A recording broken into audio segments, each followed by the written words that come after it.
दोस्तों, अगर हमारा मन खाली हो जाए तो हम उसमें कुछ ऐसी चीज डाल सकते हैं, कुछ ऐसे विचार डाल सकते हैं जिससे हम अपनी मन की बकबक को शांत कर सकते हैं। जो विचारों का सैलाब हमारे मन में चलता रहता है, उन्हें हम बहुत अच्छी तरह रोक सकते हैं। और दोस्तों, अगर एक बार मन की बकबक रुक जाए तो फिर हम मन से जो चाहे वो करवा सकते हैं।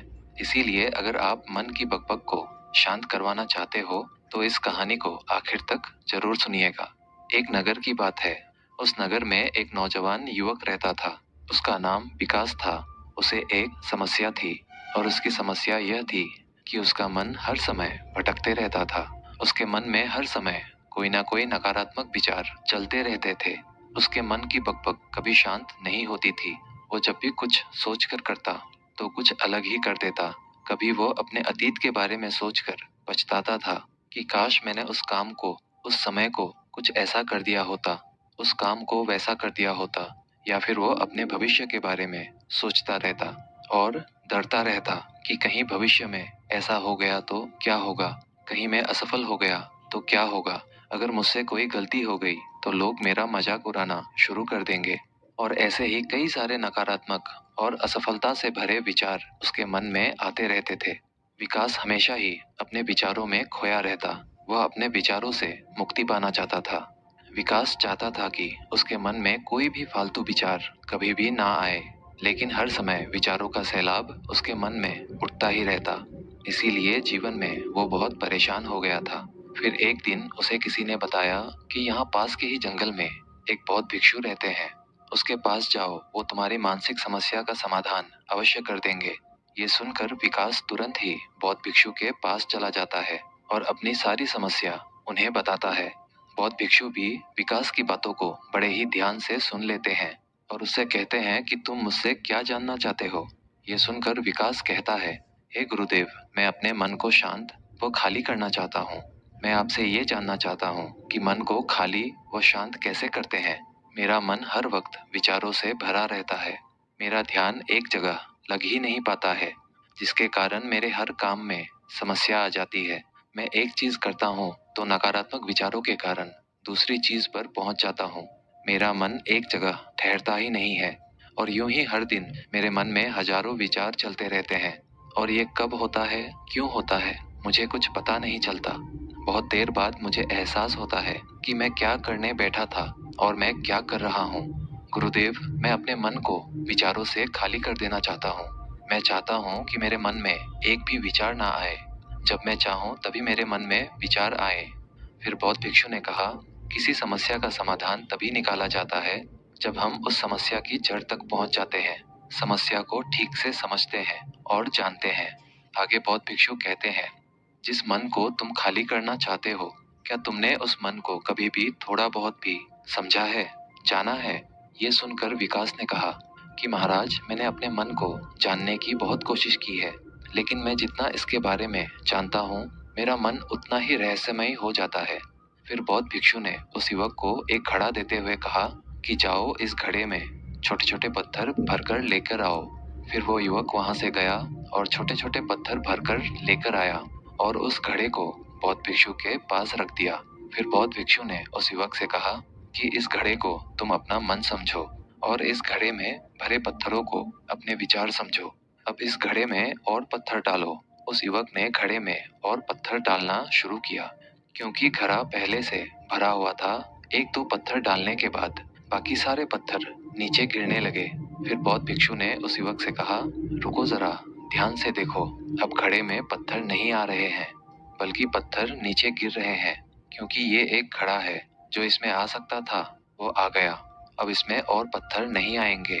अगर दूसरे पत्थर डालने हैं तो पहले वाले पत्थरों को निकालना होगा। ये सुनकर उस युवक ने कहा, गुरुदेव, मैं आपकी बात समझ गया हूँ कि आप मुझे क्या बताना चाहते हैं। हमें अपने मन को विचारों से ही खाली कर देना चाहिए। विकास की ये बात सुनकर बौद्ध भिक्षु मुस्कुराने लगे और कहा, पहले मेरी पूरी बात तो सुन लो, उसके बाद मन को खाली कर लेना। फिर बौद्ध भिक्षु ने उस युवक को कहा कि हमारा मन एक घड़े के बिल्कुल उल्टा है। क्योंकि घड़े को तुम पत्थरों से भर सकते हो, लेकिन मन को विचारों से नहीं भर पाओगे, क्योंकि मन तो हमेशा खाली रहता है। ये सुनकर उस युवक ने कहा, गुरुदेव, मुझे आपकी बातें कुछ समझ नहीं आ रही है। मन अगर खाली रहता है तो फिर हम उसे खाली करना क्यों चाहते हैं? फिर मन को खाली करने की क्या ही आवश्यकता है? फिर बौद्ध भिक्षु ने उससे कहा कि इस घड़े से एक एक करके पत्थरों को बाहर निकालो। विकास ने वैसा ही किया। वो घड़े में से एक एक करके पूरे पत्थरों को बाहर निकालता रहा और ऐसा करते करते अंततः घड़ा खाली हो गया। फिर बौद्ध भिक्षु ने उस युवक से कहा, देखा तुमने, जब एक एक करके तुमने पत्थरों को बाहर निकाला तो ये घड़ा खाली हो गया। अब तुम इस घड़े में कोई भी पत्थर डाल सकते हो, दूसरे पत्थर डाल सकते हो या फिर उन्हीं पत्थरों को दोबारा डाल सकते हो। आधा भर सकते हो या फिर पूरा भी भर सकते हो। फिर वह युवक कहता है, गुरुदेव, मैं भी तो यही कह रहा हूँ कि मुझे अपने मन को खाली करना है। ये तो एक पत्थर है, इसे आसानी से निकाला जा सकता है और घड़े को खाली किया जा सकता है। लेकिन गुरुदेव, मैं अपने मन को खाली कैसे करूं?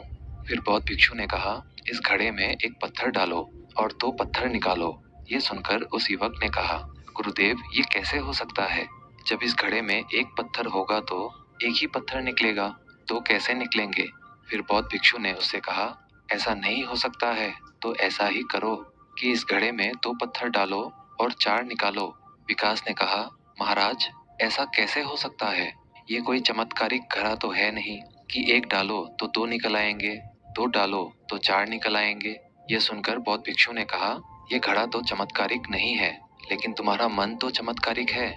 उसमें से अगर तुम एक विचार बाहर निकालते हो तो उसके साथ दो विचार आते हैं, और जब तुम उन दो विचारों को पकड़ते हो तो उसके साथ चार विचार निकलते हैं।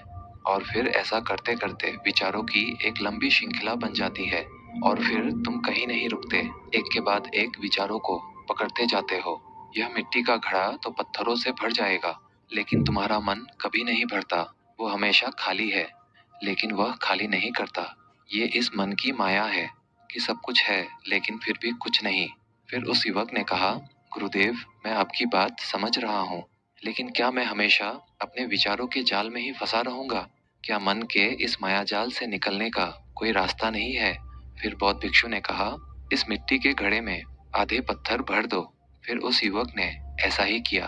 फिर बौद्ध भिक्षु ने कहा, अब इन पत्थरों में से कोई एक पत्थर चुनो और उस पत्थर की एक छोटी सी मूर्ति बनाकर मुझे दे दो। मैं जानता हूँ कि तुम एक अच्छे कलाकार हो। विकास ने एक पत्थर निकाला और उस पत्थर को बौद्ध भिक्षु के सामने ही तराशने लगा। पत्थर को तराशते वक्त उसे लगा कि ये पत्थर अच्छा नहीं है। फिर उसने दूसरा पत्थर घड़े से निकाला, लेकिन उसे वो पत्थर भी पसंद नहीं आया। फिर उसने तीसरा पत्थर निकाला, लेकिन वो तीसरा पत्थर भी उसे पसंद नहीं आया। उसका रंग अच्छा नहीं था। ऐसा करते करते उस युवक ने सारे ही पत्थरों को बाहर निकाल दिया। उस युवक को ऐसा करते हुए बौद्ध भिक्षु बड़े ही ध्यान से देख रहे थे। फिर बौद्ध भिक्षु ने उससे कहा कि जो तुमने सबसे पहले पत्थर निकाला था, उस पत्थर को ये समझकर तराशो कि इसके बाद तुम्हारे पास कोई और पत्थर नहीं है और ये एक ही पत्थर तुम्हारे पास है। फिर उस युवक ने, जैसा गुरुदेव ने कहा, उसी एक पत्थर को लेकर तराशना शुरू किया और उसने उस पत्थर से एक बहुत ही सुंदर मूर्ति बनाई और बौद्ध भिक्षु को भेंट की। और बौद्ध भिक्षु से कहा, गुरुदेव, इस पत्थर से इतनी सुंदर मूर्ति बन सकती थी, मैं ये सोच भी नहीं सकता था। उस युवक की बात सुनकर बौद्ध भिक्षु ने कहा कि जब तुम्हारे पास और कोई दूसरा विकल्प नहीं होता है, तब हम उस विकल्प में ही संपूर्ण ऊर्जा लगाते हैं और उसी को सबसे बेहतर बनाते हैं। और जब हमारे पास कई सारे विकल्प होते हैं तो हम पत्थर चुनते भी नहीं और मूर्ति बनती भी नहीं। हमारा मन भी एक विचार के पीछे हजारों विकल्प खोल के रख देता है और एक मुख्य विचार को छोड़कर उन हजारों फालतू के विचारों में उलझकर हम रह जाते हैं। फिर उस युवक ने कहा, गुरुदेव, मैं आपकी बातों को बहुत अच्छे से समझ गया हूँ, लेकिन अब मुझे क्या करना चाहिए? कृपया आप मेरा मार्गदर्शन करें। बौद्ध भिक्षु ने उस युवक से कहा कि मन को खाली करना, साफ करना एक दो दिन का काम नहीं है। ये बहुत लंबी प्रक्रिया है, तो क्या तुम इसके लिए तैयार हो? वह युवक कहता है, जी गुरुदेव, तैयार हूँ, चाहे कितनी भी लंबी प्रक्रिया क्यों ना हो। फिर बौद्ध भिक्षु ने उस युवक से कहा कि मन को खाली व नकारात्मक विचारों से दूर रखने के 6 तरीके हैं। आओ उन्हें एक एक करके समझते हैं। पहला तरीका है कि ऐसे लोगों का साथ छोड़ दो जो तुम्हें कमजोर, पिछड़ा हुआ, लक्ष्यहीन महसूस कराए। अक्सर हमारे आसपास ऐसे लोग होते ही हैं जो हमसे पद और धन में ऊपर होते हैं, और इसी पद और धन के घमंड में वो अपने नीचे से लोगों को कुछ भी नहीं समझते। इसीलिए ऐसे लोगों के पास रहना ही नहीं चाहिए। और ऐसे लोग अपने से छोटे लोगों को हमेशा यही महसूस कराते हैं कि आप कितने छोटे हैं, और इसीलिए वो छोटे लोग अपने जीवन में कुछ बड़ा हासिल कर ही नहीं सकते। इसके अलावा कई बार हमारे मित्र और घर परिवार के सदस्य भी ऐसे होते हैं जो अक्सर हमें छोटा महसूस कराते हैं, हमें नीचा दिखाने की कोशिश करते हैं, लोगों के सामने हमारा मजाक बनाते हैं। तो ऐसे लोगों से जितना दूर हो सके उतना दूर रहो। ये लोग ऐसे होते हैं कि तुम्हारी नजरों से तुम्हारी गरिमा को दूर करके तुम्हें लक्ष्यहीन बनाते हैं, और फिर तुम्हें खुद की काबिलियत पर शक होना शुरू हो जाता है। तुम्हारे अंदर खुद के प्रति नकारात्मक भावनाएं आ जाती है, और ये नकारात्मक विचार तुम्हें मानसिक तनाव और चिंता की ओर ले जाते हैं। फिर बौद्ध भिक्षु दूसरा तरीका बताते हुए कहते हैं कि तुम बहुत ही कम और चुनिंदा लोगों को ही अपना मित्र बनाओ। ऐसे लोगों को ही अपना मित्र बनाओ जिससे तुम कुछ सीख सकते हो, जिनकी तुम इज्जत कर सकते हो, जो तुम्हारी भावनाओं को समझ सके, जिनकी सोच तुमसे मेल खाती हो, जो जीवन में तुम्हें आगे बढ़ने में सहायता करे। हमारे जीवन और चरित्र में हमारे माँ बाप के बाद हमारे मित्रों का ही सबसे ज्यादा योगदान होता है। इसीलिए मित्रों का सही होना भी बहुत आवश्यक है। ऐसा कहा भी जाता है, तुम उन 5 लोगों का प्रतिबिंब हो जिनके साथ तुम सबसे ज्यादा वक्त बिताते हो। अगर तुम्हारे आसपास के 5 लोग जिनके साथ तुम सबसे ज्यादा वक्त बिताते हो वे ईमानदार हैं, तो तुम भी धीरे धीरे ईमानदार होना शुरू कर दोगे। और अगर वो 5 लोग अमीर हैं, तो तुम भी धीरे धीरे अमीर बनना शुरू कर दोगे। कहने का अर्थात यही है कि तुम वैसा ही बन जाते हो जिस तरह के लोगों के साथ तुम अपना समय व्यतीत करते हो।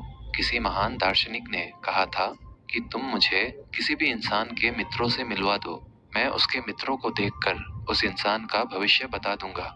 हमारी सबसे बड़ी समस्या ये है कि हम लोगों को ना नहीं बोल पाते हैं। जिन लोगों के साथ हम रहना पसंद भी नहीं करते हैं, ना चाहते हुए भी हमें उन नकारात्मक लोगों के साथ वक्त बिताना पड़ता है। इसीलिए सबसे पहले हमें अपने जिंदगी में उन लोगों को ना कहना आना पड़ेगा जिनके साथ रहकर हमें लगता है कि ये हमारी जिंदगी खराब कर रहे हैं। अगर ये हमारे जिंदगी में ना हो तो शायद हम ज्यादा खुश रहेंगे। बौद्ध भिक्षु आगे कहते हैं, तीसरा तरीका है कि तुम कभी भी अपना अतीत नहीं बदल सकते, लेकिन तुम अपना भविष्य अवश्य बदल सकते हो। इसीलिए तुम्हें पूरी तरह से वर्तमान में रहते हुए उन चीजों पर, उन कामों पर ध्यान दो जो तुम्हारे नियंत्रण में है, जिन्हें तुम आज कर सकते हो, अभी कर सकते हो। बौद्ध भिक्षु कहते हैं, मेरी एक बात हमेशा याद रखना, केवल वर्तमान में रहकर भविष्य को संवारा जा सकता है, अतीत में रहकर नहीं। इसीलिए वर्तमान में जीने की आदत डालो। चौथा तरीका है कि तुम स्वस्थ और पौष्टिक खाना खाओ। हमारा शरीर ऊर्जा से चलता है, और हम जैसा खाना खाएंगे वैसी ही ऊर्जा हमारे शरीर को मिलेगी। अगर हमारा शरीर स्वस्थ नहीं रहेगा तो हमारा मन स्वस्थ कैसे रहेगा। जब शरीर कमजोर व बीमार रहता है तो मन में कई सारे नकारात्मक विचार आते हैं, और स्वस्थ शरीर में स्वस्थ दिमाग का वास होता है। इसीलिए शरीर को स्वस्थ व मजबूत रखना हमारी जिम्मेदारी है। बौद्ध भिक्षु कहते हैं कि पांचवा तरीका यह है कि रोज ध्यान करो। ध्यान करने का सबसे उपयुक्त समय सुबह या फिर रात को सोने से पहले होता है, लेकिन अगर तुम्हें ध्यान में गहरा जाना है तो सबसे उपयुक्त समय रात का ही होता है।